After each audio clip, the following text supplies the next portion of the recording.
Hello বন্ধুরা, good morning. সবাই কেমন আছে? আশা করি সবাই খুব ভালো আছে। তো আমিও খুব ভালো আছি। নতুন বছরে সবাইকে আন্তরিক শুভেচ্ছা এবং ভালোবাসা জানিয়ে আজকের ব্লগটা শুরু করছি।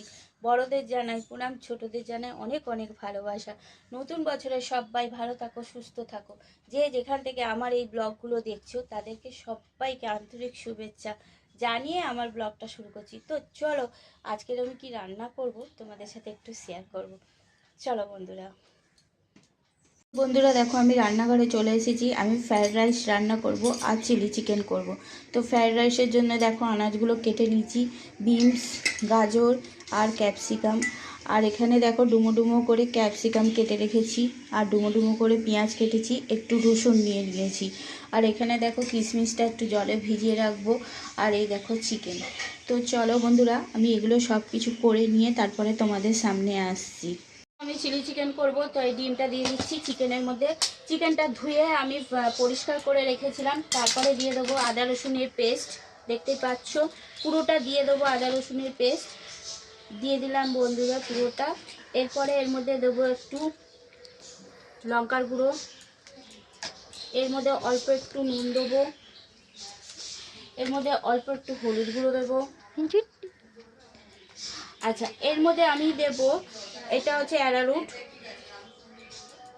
4 চামচ অ্যারারুট দেব। আচ্ছা, এর মধ্যে দিচ্ছি আমি টমেটো সস।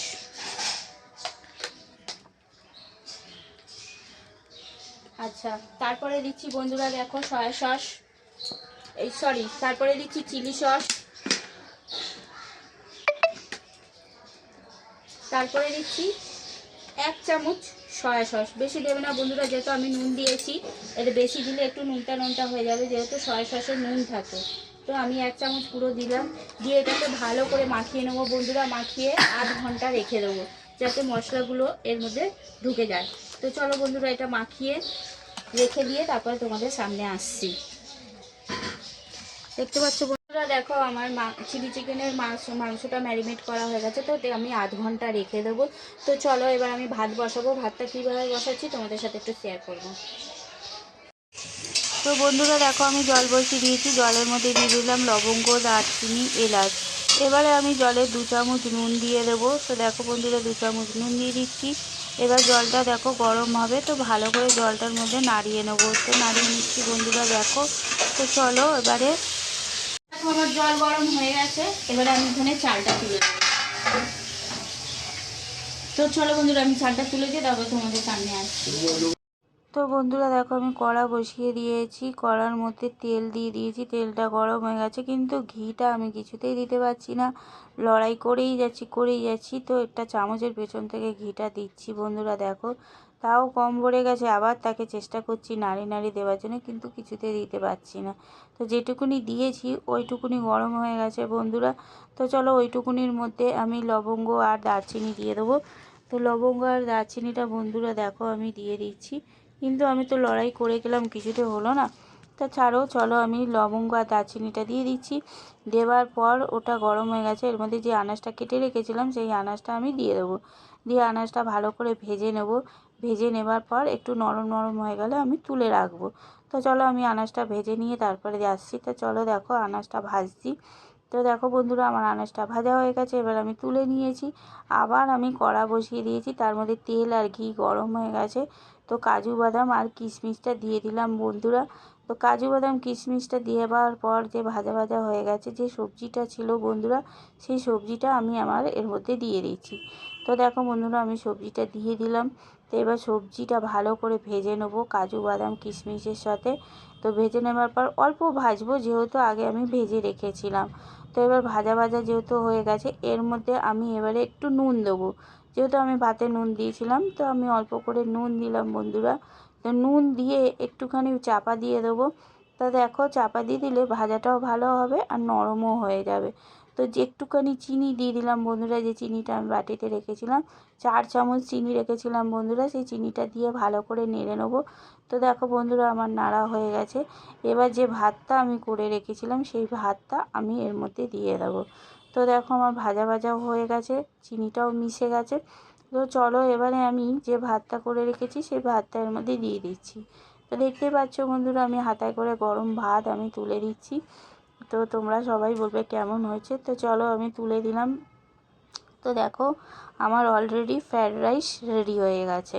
তো দেখতেই পাচ্ছ বন্ধুরা আমার অলরেডি ফ্রায়েড রাইসটা হয়ে গেছে। তো তোমরা সবাই বলবে কেমন হয়েছে। তো দেখো বন্ধুরা আমি তোমাদের সাথে শেয়ার করছি আমার ফ্রায়েড রাইসটা কত সুন্দর হয়েছে আর কত সুন্দর লাগছে। তো চলো আমি কড়াটা ধুয়ে নিয়ে আবার কড়াটা বসিয়ে দিয়েছি, তার মধ্যে তেল দিয়ে দিয়েছি। দেখতেই পাচ্ছ বন্ধুরা তেলটা গরম হয়ে গেছে। এর মধ্যে যে মাংসগুলো ম্যারিনেট করে রেখেছিলাম সেগুলো একটু একটু করে ভেজে নেব, মানে পকোড়ার মতন করে নেব। তো চলো বন্ধুরা আমি ভেজে নিয়ে তারপর তোমাদের সামনে আসছি। তো দেখো বন্ধুরা আমি ভাজার জন্য দিয়ে দিচ্ছি, ভাজা হয়ে গেলে এবারে তোমাদের সামনে আসছি বন্ধুরা। তো চলো বন্ধুরা আমার ভাজা ভাজা হয়ে এসেছে দেখতেই পাচ্ছ। তো এবারে আমি তুলে নিয়ে আবার একটুখানি দিয়ে দিলাম বন্ধুরা। তো দেওয়ার পর দেখো আবার একটু পরে আবার সামনে আসছি বন্ধুরা। ততক্ষণে আমি চিলি চিকেনের মশলাটা রেডি করে নিই। তো দেখো আমি 2 চামচ সয়া সস নিচ্ছি। তো দেখো 2 চামচ সয়া সস নিলাম বন্ধুরা। তারপরে আমি নেব 2 চামচ চিলি সস। তো একা হাতে সব কিছু তো করতে হয় বন্ধুরা, তোমরা মানিয়ে গুছিয়ে নিও। তো দেখো বন্ধুরা আমি 2 চামচ সয়া সস নিয়েছিলাম, 2 চামচ চিলি সস নিচ্ছি এবারে। এরপরে নেব 2 চামচ টমেটো সস। এবারে এইটাকে আমি একটুখানি মশলা হিসাবে মানে চিলি চিকেনের মশলাটা আমি রেডি করে নিলাম। ততক্ষণে ওখানে পকোড়াটা হচ্ছে বন্ধুরা। তো চলো আমার মশলাটা রেডি হয়ে গেছে আর আমার এখানে পকোড়াটাও হয়ে গেছে। তো দেখতে পাচ্ছ বন্ধুরা আমার পকোড়াটা হয়ে গেছে। তো ওই তেলের মধ্যে আমি রসুন কুচিয়ে রেখেছিলাম, সেই রসুনগুলো দিয়ে দেবো বন্ধুরা। তো দেখো বন্ধুরা আমি রসুনগুলো দিয়ে দিচ্ছি। তো এবার রসুনগুলো একটু ভাজা ভাজা হবে বন্ধুরা, সেন্ট বেরোবে, মানে একটু রসুন ভাজার গন্ধটা বেরোবে, তো ভালো লাগবে বন্ধুরা। তো দেখতে পাচ্ছ আমি রসুনটা দিয়ে দিলাম, ভাজা ভাজা হয়ে এসেছে বন্ধুরা। তো দেখো বন্ধুরা এরপরে আমি যে ডুমো ডুমো করে পেঁয়াজগুলো কেটে রেখেছিলাম সেই পেঁয়াজগুলো দিয়ে দিলাম। পেঁয়াজ আর রসুন ভালো করে ভেজে নেবো বন্ধুরা। তো অল্প অল্প ভাজা ভাজা হয়ে আসলে এর মধ্যে সেই ক্যাপসিকামগুলো যে কেটে রেখেছিলাম ডুমো ডুমো করে এবারে দিয়ে দেবো বন্ধুরা। তো দেখো বন্ধুরা আমি ক্যাপসিকামগুলো দিয়ে দিচ্ছি, দিয়ে ভালো করে নাড়বো বন্ধুরা। তো দেখো বন্ধুরা আমি নাড়তে রয়েছি, কেমন লাগছে তোমরা বলবে বন্ধুরা। তো 3টে জিনিস আমি ভালো করে ভেজে নেবো বন্ধুরা। তো ভাজতে ভাজতে আমি একটু নুন দিয়ে দেবো। নুন দিয়ে দিলে কি একটু নরম হয়ে যায় তাড়াতাড়ি। তো দেখো বন্ধুরা আমি 2 চামচ নুন দিয়ে দিয়েছি, নুন দিয়ে আবার আমি নাড়ছি বন্ধুরা। তো দেখো নাড়তে নাড়তে একটুখানি চাপা দিয়ে দেবো, চাপা দিয়ে দিলে কি ভাজাটাও হয়ে যাবে আর নরমও হয়ে যাবে। তো আমার দেখো বন্ধুরা ভাজা ভাজা হয়ে গেছে, তার মধ্যে আমি 4টে কাঁচা লঙ্কা দিয়ে দিয়েছি আর একটা টমেটো কেটে দিয়ে দিয়েছি। তো দেখো এবার দেখো জিনিসটা কত সুন্দর লাগছে। এবার যে মশলাটা আমি করে রেখেছিলাম সেই মশলাটা এর মধ্যে দিয়ে দিচ্ছি বন্ধুরা। তো দেখতেই পাচ্ছ চিলি চিকেনের যে মশলাটা সেটা আমি দিয়ে দিলাম বন্ধুরা। তো এবার ভালো করে নাড়বো বন্ধুরা। তো নাড়া হয়ে গেছে, সেদ্ধ হয়ে গেছে। যে পকোড়াগুলো আমি ভেজে রেখেছিলাম মানে চিকেনগুলো, সেগুলো আমি দিয়ে দিচ্ছি বন্ধুরা। তো তোমরা দেখতে পাচ্ছ বন্ধুরা আমার চিলি চিকেনটা পুরো কমপ্লিট। কেমন হয়েছে তোমরা সবাই বলবে। তো দেখো এবার পকোড়াগুলো দিয়ে দিচ্ছি বন্ধুরা, দেওয়া হয়ে গেছে। এবারে চলো কত সুন্দর লাগছে তোমাদের দেখাই, দেখতে পাচ্ছ বন্ধুরা। তো আমার চিলি চিকেন রেডি হয়ে গেছে, এদিকে ফ্রায়েড রাইসও হয়ে গেছে। ফ্রায়েড রাইস আর চিলি চিকেন কেমন হয়েছে তোমরা সবাই আমাকে কমেন্ট করে বলবে বন্ধুরা। দেখো আমি অনেকক্ষণ পর চলে এসেছি একদম লাঞ্চের থালি নিয়ে। আজ লাঞ্চেতে দেখো ফ্রায়েড রাইস, শসা, পেঁয়াজ আর চিলি চিকেন। তো বন্ধুরা আমার ব্লগটা আমি এখানেই শেষ করছি। ভালো লাগলে লাইক কমেন্ট শেয়ার করবে আর আমার পাশে থাকবে। বাই।